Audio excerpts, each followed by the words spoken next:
प्रिया घाले मोडती चाफे मोडती हे मकमळी वाफे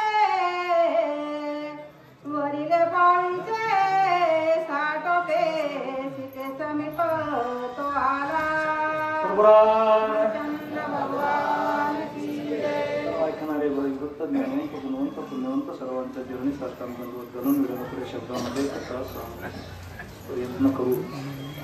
गडबड आहे. 5 मिनिटं राहिले तर 10 वगैरे राहिले असाच हिशोब आहे बघ.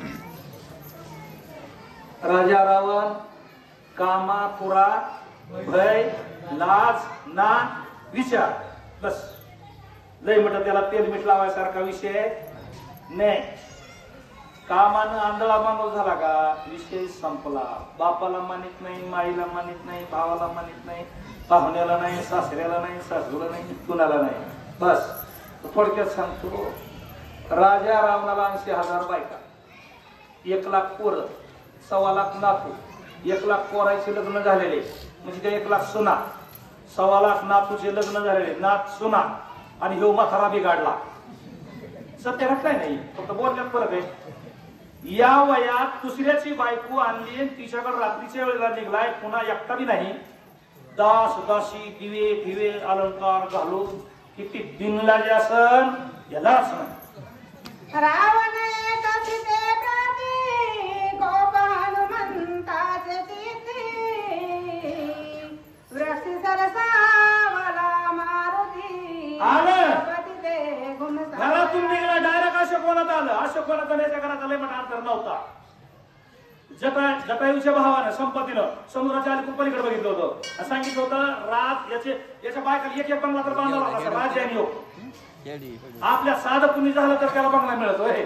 मला नाव घेतं ना मी तिकडे जात नाही. आणि सगळ्या वाचक सूचकाला मी आता अजून एकदा महाग एकदा कोणा कोणतरी चुकला असेल या स्टेजवर राजकारण आणि जातीचं कारण बोलायचंय त्यांना इथं स्टेजवर बसायचं नाही. फक्त राम हनुमान आणि भावी याच्यापेक्षा दुसरं ओळखायचं नाही. ज्याला लय मोठं राजकारणात कळत आहे का त्याला कुणाच्या तरी स्टेजवर सभा करायला जायचं. इथं करायची नाही. इथं फक्त चारदरीचे मारुत्र्या आणि येणाऱ्या माझ्या माय बहिणी आणि हे भावी भक्त याच्यापेक्षा जास्त बोलायचं नाही. राजा रावण आला डायरेक्ट सीतेच्या जवळ बोलायला आला असा वरच्याने वरी कोण होता शब्द आला ते मला इथं बी आला का. रावण सोबत सीतेशी बोंबले का रामदासी सांग जाता सूर्यवासी लाजल मरसी पुरुषार्थ. हे मारुत्र्याचा विचार आहे. ते कसं आहे बुद्धिमत्ता वरिष्ठ आहे. माणूस किती बी बुद्धिवान असला आणि एखाद्या वेळेस क्रोध काय खाते बुद्धी खाते. बरोबर आहे महाराज. क्रोध बुद्धीचा नाश करतो. माणसाला राग नसावा तर राग असावावी. राग नसावत नाही राग असावावी. आपल्या समोर आपण बाजारात नवरा बायको चाललो एकानं दिला आपल्या बायकोला धक्का आहे जाग द्या आता बघ पुन्हा भाऊ बायकोला धक्का देऊ. क्रोध असावा. क्रोध कुणाचा नसावा. क्रोध नसावा सत्पुरुषाचा. काम नसावा परस्त्रीचा. लोभ नसावा परधनाचा आणि मोह नसावा पुत्राचा. त्याची हवी या 4 गोष्टी असाव्यात.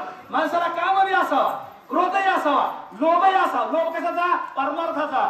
काही मी उद्धार बस लांबलंच बाबा ओरकाचं म्हणतोय तरी लांबत आहे. माणसाला लोभही असावा आणि मोहही असावा. मोह भक्ताचा असावा. आपल्याला मोह कोराचा आहे त्याच्यासाठी हे कंबड ते कंबड पुन्हा कसं होईल ना तो काय खाईल पण तो काय खाईल अरे तू खाणं माती.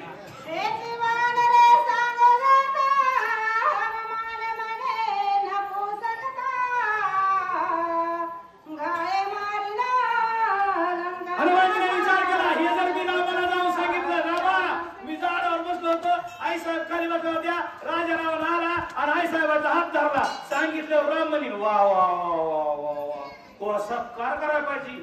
माझ्या बायकोचा छळ केलेला डोळ्याला बघितला मला मग करू काय. माझा देखता श्रीराम माझा गाजदाता राक्षस राजा दाही सिरे विसभुजा गाय पूजा करीन मी. मला बी हान्य म्हणतात म्हणला. राग आला समजा तुम्हाला बी तर तुम्ही म्हणणार का आता कुणाचं नाव घेऊ आपलं खोटे महाराज होतं मला बी खोटे महाराज म्हणते असं म्हणते का हे मला बी महादेवराव म्हणते राग आले माणूस विचार करीत नाही हानगळला माझ्या देखत माझ्या बायकोची जर ह्यानं माझ्या मालकाच्या बायकोची जर याने हेळसाण करायची प्रयत्न केला का मग हे सी पुटन हे ते काय उपयोगाचं आहे आता त्यांना मिशा नसते ना आपले लोक मग मिशा पाळून तरी काय उपयोग आहे आता पाळीतच नाहीत कुणी त्यांना मी तरी काय करू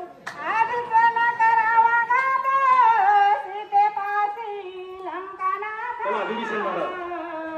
कैसी कैसी बोली बोलता तो व्रतांत ऐको बा हनुमान म्हणलं खरंच बुद्धिमत्ता वरिष्ठ बर का गरम होत आहे आणि माणूस जो क्रोधावर विजय मिळतो का तो शहाणा असतो मी एकदा आमच्या पुरुषांना विचारलं